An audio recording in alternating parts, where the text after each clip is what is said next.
Hey everyone, my name is Debbie and welcome back to my channel. Today I want to share my little adventure with renting a car in Montenegro. How I booked it, how it cost me, and of course how the whole experience turned out.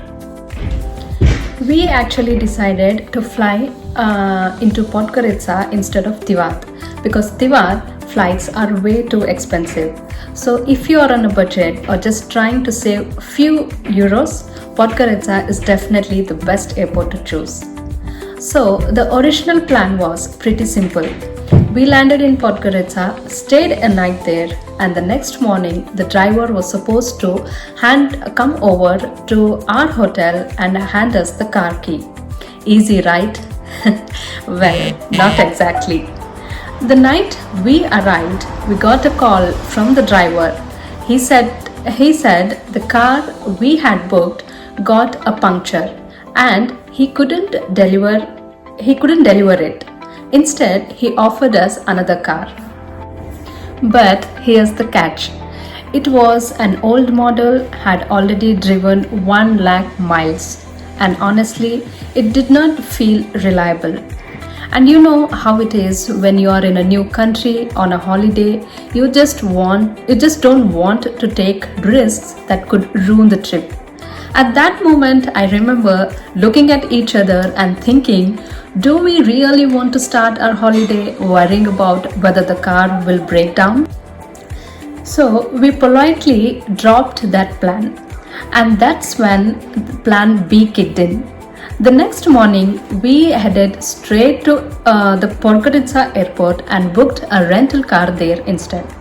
By the way, if you haven't seen my Podgorica experience and first impressions, check out my previous video. I'll link it in the comment section. Now coming back to the story. Honestly, it felt so much safer and more convenient. The car we booked was through Hertz. Though there were plenty of other rental brands at the airport, you can choose whichever suits you.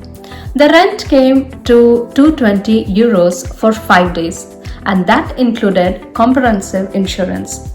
We also had to leave a deposit of 200 euros. They gave us the car with a full tank, and the rule is simple, you return it with a full tank as well. We got an i20 automatic, and honestly the car was neat, clean and perfect for the trip. The roads in Montenegro were really good, and since we traveled in October, the off-season, the traffic was minimal, which made driving even more enjoyable. When it was time to return the car, the process was straightforward. The staff checked for any damage, confirmed that the car was in good condition, and that was it. One thing to note though, they don't give you back the deposit right away.